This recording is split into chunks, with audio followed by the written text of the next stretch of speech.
But George, the Musk AI, OpenAI lawsuit is now underway at trial. It's entered trial.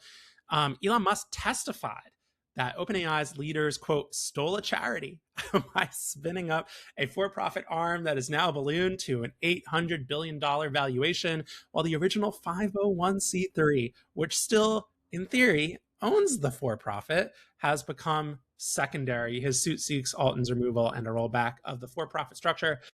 George, Elon Musk, responsible for Doge, the decimation of the nonprofit civil society sector, and among the world's richest people. I do not know if he's necessarily a credible advocate for nonprofits as a philosophy, but does he have a point? I guess we'll see. I have to agree with Elon Musk, actually. I do think it should be questioned whether or not a 501c3 can take on donor funds, investor funds, give them tax deductions, and then take all of that money and turn it into a startup fully funded. It seems like a huge backdoor. However, I don't know if his particular motives in this case are aligned with mine, and I think he is sort of grasping for a legal foothold when it comes to this. And that still could create a precedent around whether or not this is legal to effectively do and have implications for nonprofits that also have operating for-profit arms, regardless of ownership, and that underlying this, I think everyone who gave OpenAI money, all of them, should be taxed if they got equity in the for-profit component. I don't think you and I should be underwriting their investment in, startup funding. It doesn't pass the "does this feel right" test. Yeah. George, it's interesting that we have a nonprofit law case making headlines. So we'll keep an eye on this because it is interesting. And George, speaking of some sector-wide news, we wanted to turn to the Nonprofit Wellness Index. George, this is an index produced by us here at Whole Whale, in which we now have a full year of data looking at various data sources to estimate on a monthly basis the health of the nonprofit sector.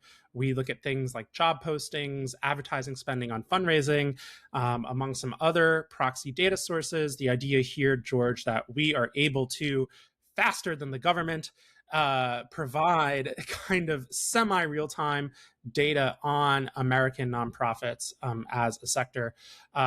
So George, this is our 1-year anniversary, which means we have year-over-year data. And I think it's safe to say, George, a year into this, the trend is pretty clear. We are in a better place than we were in May of last year when the sector was reeling. George, what do you make from this month's data? So we are technically down from March. We had a relative score of a 4, and we're at a relative score of a 2.6. All that really matters is we're trying to compress all of that information into this, like, how are we doing when we look at the jobs, when we look at how nonprofits are spending on, Meta and the platforms we can track, right, as a proxy for if you're spending money, if you have open jobs, you tend to be doing better.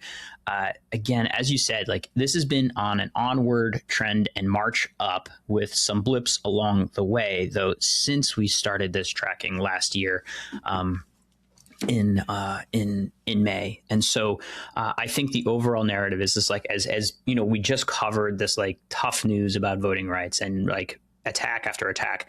The sector seems to be growing, to be coming back from the historical cuts that happened last year. And, that is a positive thing. And that's interesting for us to track and continue to watch. So Nonprofit Wellness Index, you can go parse through and, look at the individual data. I've got some updates coming to it too in the coming months because I love to tinker with stuff.